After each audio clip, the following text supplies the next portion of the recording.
نحمده ونصلي على رسوله الكريم اما بعد فاعوذ بالله من الشيطان الرجيم بسم الله الرحمن الرحيم رب اشرح لي صدري ويسر لي امري واحلل عقدة من لساني يفقهوا قولي رب زدني علما اللهم فقهنا في الدين ربي يسر ولا تعسر آمین یا رب العالمین۔ السلام علیکم ورحمۃ اللہ وبرکاتہ۔ آج ہم انشاءاللہ تعالیٰ سورۃ البقرہ پارہ نمبر 2 کی آیت نمبر 164 اور 165 پڑھیں گے۔ پہلے تفسیر پھر لفظی ترجمہ کریں گے انشاءاللہ تعالیٰ۔ ان فی خلق السماوات والارض واختلاف اللیل والنہار والفلک التي تجری فی البحر بما ينفع الناس وما انزل اللہ من السماء من ماء فأحیا به الارض بعد موتها وبث فیہا من کل دابة وتصریف الریاح والسحاب المسخر بین السماء والارض لآیات لقوم یعقلون ومن الناس من يتخذ من دون الله اندادا يحبونهم كحب الله والذين آمنوا اشد حبا لله ولو يرى الذين ظلموا إذ يرون العذاب أن القوة لله جميعا وأن الله شديد العذاب۔ اللہ سبحانہ تعالیٰ نے آیت نمبر 163 میں اپنی وحدانیت کی اجمالی دلیل بیان کرنے کے بعد اس آیت میں تفصیلی دلائل کا ذکر فرمایا ہے اور انسان کو دعوت فکر دی ہے کہ ذرا ان نشانیوں پر غور تو کرو، کیا یہ اللہ کے وجود اور اس کے قادر مطلق ہونے کے دلائل نہیں ہیں؟ آسمان کی بلندی، اس کی وسعت، اس میں شمس و قمر یعنی سورج، چاند اور ستاروں کی دنیا، زمین پستی، اس کا ہموار ہونا، اس کے پہاڑ، اس کے سمندر، اس کی آبادیاں اور بہت سی نفع بخش چیزیں، رات دن کی باضابطہ گردش، گرمی سردی، موسم کا اعتدال، رات اور دن کا چھوٹا بڑا ہونا، کشتیوں اور جہازوں کا سمندروں میں انواع و اقسام کے سامان لے کر چلنا، سمندروں اور ہواؤں کا اس کے لیے مسخر ہونا، زمین میں مختلف قسم کے جانور اور بنی نوع انسان کے لیے ان کی تسخیر، ہواؤں کا چلنا، ٹھنڈی گرم جنوبی شمالی مشرقی اور مغربی ہواؤں کا تنوع اور بادلوں کا وجود جو بارش کا پانی لے کر اللہ سبحانہ تعالیٰ کے حکم سے دنیا کے گوشے گوشے میں پہنچتے رہتے ہیں۔ یقیناً یہ ساری کی ساری چیزیں اللہ سبحانہ تعالیٰ کے وجود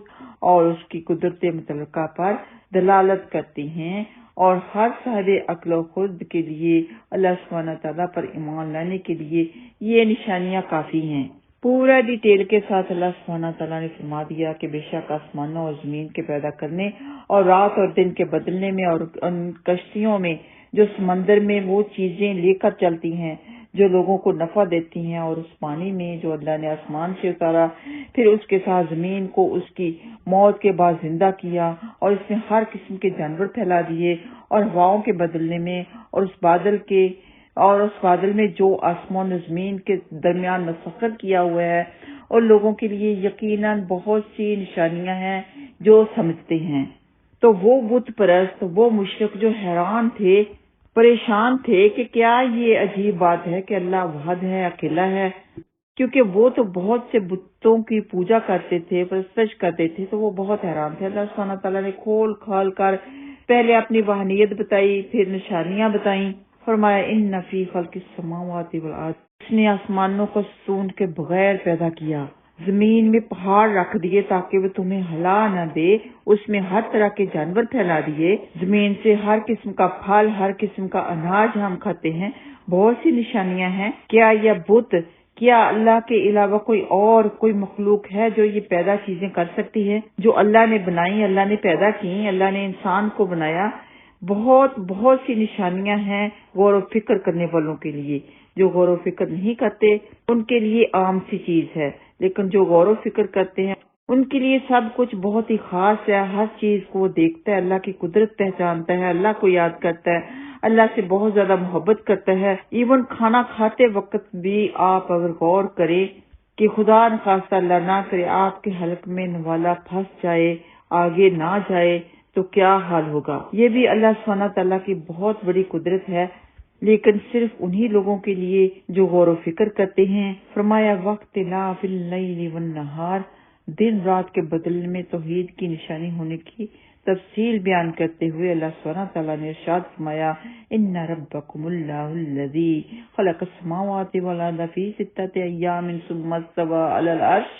یغشی اللیل النہار یطلبہ حثیثا والشمس والقمر والنجوم مسخرات بامرہ الا لہ الخلق والامر تبارک اللہ رب العالمین۔ سورۃ الاعراف آیت نمبر 54 کہ بے شک تمہارا رب اللہ ہے جس نے آسمانوں اور زمین کو 6 دن میں پیدا کیا، پھر وہ عرش پر بلند ہوا، رات کو دن پر اڑا دیتا ہے، جو تیز چلتا ہوا اس کے پیچھے چلا آتا ہے، اور سورج اور چاند اور ستارے پیدا کیے اس حال میں کہ اس کے حکم سے تابع کیے ہوئے ہیں۔ سن لو، پیدا کرنا اور حکم دینا اسی کا کام ہے، بہت برکت والا ہے جو سارے جہانوں کا رب ہے۔ اس آیت کے بارے میں ایک اور شان نزول بھی مروی ہے کہ جب یہ آیت یعنی آیت نمبر 163 وَإِلَٰهُكُمْ إِلَٰهٌ وَاحِدٌ اتری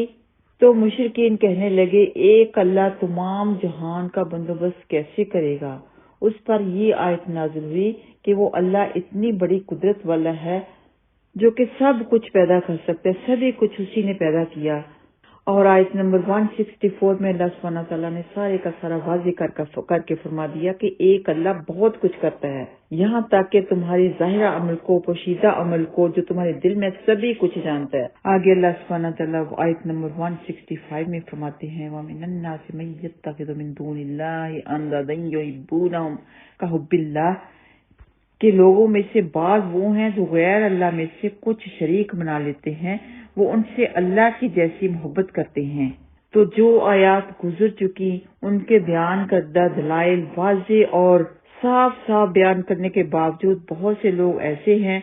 جو اللہ کو چھوڑ کر دوسروں کو اس کا شریک بنا لیتے ہیں اور اسی سے اسی طرح محبت کرتے ہیں جس طرح اللہ سے کرنی چاہیے۔ اور اس طرح کا عمل نبی پاک صلی اللہ علیہ وسلم کے دور میں ہی نہیں تھا بلکہ آج کل بھی بہت زیادہ ہے۔ لوگ شرک میں پڑے ہوئے ہیں، بدعات میں پڑے ہوئے ہیں، آج بھی یہ شرک کے مظاہر عام ہیں، بلکہ اسلام کے نام لیواؤں کے اندر بھی یہ بیماری گھر کر گئی ہے۔ انہوں نے بھی نہ صرف غیر اللہ اور پیروں اور فقیروں اور سجادہ نشینوں کو اپنا دوست اور قبلہ وغیرہ بنا رکھا ہے، اپنی حاجتیں ان کے سامنے رکھتے ہیں، ان سے اپنی حاجتیں پوری کرنے کو کہتے ہیں۔ تو یہی ہو گیا کہ اللہ تعالیٰ سے زیادہ انہیں ان سے محبت ہے، ان سے امیدیں رکھتے ہیں۔ اور ایسے لوگوں کو توحید کا واز اسی طرح دکھتا ہے جس طرح مشرکین مکہ کو اس سے تکلیف ہوتی تھی، ان کا بھی ایسے دل دکھتا تھا، وہ واز سننا پسند نہیں کرتے تھے۔ اور آج کل کے جو مشرک ہیں جو مزاروں پر جاتے ہیں وہ اس طرح کی توحید والی باتیں نہیں سنتے،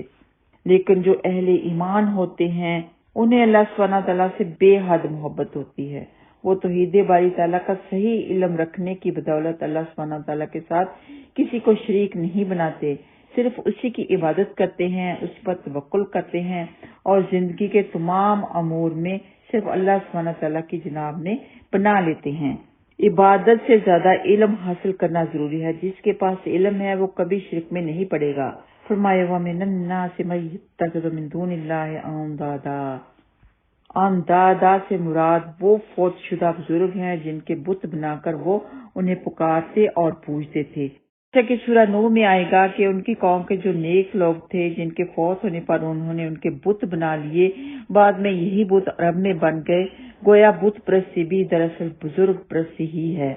رسول اللہ صلی اللہ علیہ وسلم نے مکہ فتح ہونے کے بعد کعبہ سے بت نکالے تو ان میں ابراہیم اور اسماعیل علیہ السلام کے بت بھی تھے جو کہ انہوں نے نکالے تھے اور توڑے تھے۔ اندادان میں وہ ہر چیز شامل ہے جو انسان کے دل پر مسلط ہو کر وہ مقام بنا لے جو اللہ سبحانہ تعالیٰ کا حق ہے، جیسا کہ سیدنا عبداللہ بن مسعود رضی اللہ تعالیٰ عنہما سے روایت ہے، فرماتے ہیں کہ میں نے عرض کی، اے اللہ کے رسول، سب سے بڑا گناہ کون سا ہے؟ نبی پاک صلی اللہ علیہ وسلم نے فرمایا، یہ کہ تم کسی کو اللہ کا شریک بناؤ حالانکہ اس نے تمہیں پیدا کیا ہے۔ یہ بخاری میں موجود ہے۔ آگے اسی آیت میں فرمایا کہ یحبونہم کحب اللہ والذین آمنوا اشد حبا للہ،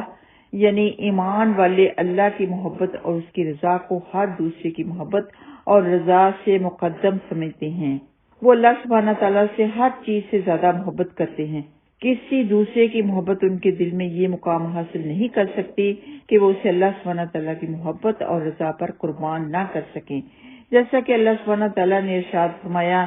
سورۃ التوبہ کی آیت نمبر 64 میں کہ کہہ دے، اگر تمہارے باپ اور تمہارے بیٹے اور تمہارے بھائی اور تمہاری بیویاں اور تمہارا خاندان اور وہ اموال جو تم نے کمائے ہیں اور وہ تجارت جس کے مندہ پڑنے سے تم ڈرتے ہو اور رہنے کے مکانات جنہیں تم پسند کرتے ہو تمہیں اللہ سبحانہ تعالیٰ اور اس کے رسول اور اس کی راہ میں جہاد کرنے سے زیادہ محبوب ہیں، تو انتظار کرو یہاں تک کہ اللہ اپنا حکم لے آئے، اور اللہ نافرمان لوگوں کو ہدایت نہیں دیتا۔ تو ان سب چیزوں سے زیادہ ہمیں اللہ سبحانہ تعالیٰ سے محبت کرنی ہے۔ اللہ سبحانہ تعالیٰ کی محبت کے آگے کوئی چیز حاوی نہیں ہونی چاہیے۔ یہی ہمارا ایمان ہے کہ کوئی بھی کام ہو، کوئی بھی چیز ہو، کچھ بھی ہو، اللہ سبحانہ تعالیٰ کی محبت کو مقدم رکھیں گے اور کبھی گناہ کا کام، کبھی غلط کام نہیں کریں گے۔ سیدنا انس رضی اللہ تعالیٰ عنہ بیان کرتے ہیں کہ رسول اللہ صلی اللہ علیہ وسلم نے فرمایا، 3 باتیں جس شخص میں ہوں گی اس نے ایمان کی مٹھاس پا لی۔ نمبر 1، اس سے اللہ اور اس کا رسول اپنے سے ہر چیز سے زیادہ محبوب ہو۔ نمبر 2، جب وہ کسی بندے سے محبت رکھے تو صرف اللہ کے لیے محبت کرے۔ نمبر 3، جب اس سے اللہ کفر سے نجات دے دے تو پھر وہ کفر میں واپس جانے کو اتنا برا سمجھے جتنا آگ میں گرائے جانے کو۔ یہ صحیح بخاری میں موجود ہے۔ آگے اسی آیت میں مشرکین کے لیے دھمکی ہے، اور وہ یہ کہ وَلَوْ يَرَى الَّذِينَ ظَلَمُوا إِذْ يَرَوْنَ الْعَذَابَ أَنَّ الْقُوَّةَ لِلَّهِ جَمِيعًا، کہ جب وہ ظالم عذاب کو اپنی آنکھوں سے دیکھ لیں گے اور اپنے آپ کو اس میں گرفتار پائیں گے، تب شاید انہیں یقین آئے گا کہ ساری کی ساری حاکمیت، قوت، طاقت سب کچھ اللہ سبحانہ تعالیٰ کے لیے ہے۔ تب انہیں پتہ چلے گا کہ انہوں نے کتنی بڑی بات کہہ دی۔ مایا کاش ظالم لوگ جو بعد عذاب کے وقت دیکھیں گے اب دیکھ لیتے کہ سب طرح کی طاقت اللہ سبحانہ تعالیٰ کو ہی ہے، اور یہ کہ اللہ سبحانہ تعالیٰ سخت عذاب والے ہے، کہ یہ جو اس طرح کی باتیں کرتے ہیں یہ اگر اس طرح کا عذاب دیکھ لیں تو پھر یہ جان لیں کہ صرف اور صرف قوت اللہ سبحانہ تعالیٰ کی ہی ہے۔ پھر وہ اس طرح نہ جھٹلائیں کہ اللہ وہاں کیا کر سکتا ہے، اتنا کچھ اللہ تعالیٰ نہیں سنبھال سکتا۔ ان کی عقل اتنی خالی ہو گئی، انہوں نے اتنی بڑی بات کہہ دی۔ کاش وہ دیکھ لیتے عذاب کو۔ ساری کی ساری قوت، ساری کی ساری طاقت صرف اللہ سبحانہ تعالیٰ کی ہے۔ آئیے آتے ہیں لفظی ترجمے کی طرف۔ انا بے شک فی خلق السماوات، آسمانوں کے پیدا کرنے میں، والارض اور زمین کے بھی، واختلاف اور ایک دوسرے کے پیچھے آنے جانے میں بھی، اللیل رات کے، والنہار اور دن کے، والفلک اور ان کشتیوں میں، التی وہ جو تجری چلتی ہیں، فی البحر سمندر میں، بما اس کے ساتھ جو ینفع الناس نفع دیتی ہیں لوگوں کو، وما اور جو انزل اللہ تعالیٰ نے اتارا ہے، من السماء یہ آسمان سے، مما ان پانی، فاحیا پھر زندہ کیا، بالارض اس کے ذریعے زمین کو، بعد موتها اس کی موت کے بعد، بعد موت کے، ہا اس کی، اور بسا پھر پھیلایا، وبسا اور پھیلا دیا، فیہا اس میں، من کل ہر طرح کی دابہ جاندار مخلوق، اور تصریف گردش میں، الریاح ہواؤں کی، وتصریف الریاح اور ہواؤں کی گردش میں، والسحاب المسخر اور تابع فرمان بادل، والسحاب اور بادل مسخر تابع فرمان، بین السماء والارض جو آسمان اور زمین کے درمیان ہے، بینا درمیان، السماء والارض آسمان اور زمین کے، لآیات یقیناً نشانیاں ہیں، لقوم اس قوم کے لیے جو یعقلون سب عقل رکھتے ہیں، ومن الناس اور لوگوں میں سے جو یتخذوا بناتے ہیں، من دون اللہ اللہ کے علاوہ، اندادا شریک، یحبونہم، پھر وہ سب محبت کرتے ہیں ان سے، یحبون وہ سب محبت کرتے ہیں، ہم ان سے، کحب اللہ جیسے کہ محبت کرنا اللہ سے، والذین اور وہ لوگ جو آمنوا سب ایمان لائے، اشد زیادہ سخت ہیں، حباً محبت میں، للہ اللہ کی، ولو اور کاش یرا وہ دیکھ لیں، الذین وہ لوگ جن نے ظلموا سب نے ظلم کیا، اذ جب یرون وہ سب دیکھیں گے، العذاب عذاب کو، انا کہ بے شک القوت قوت للہ اللہ ہی کے لیے ہے، اللہ ہی کے پاس ہے، جمیع سب کی سب،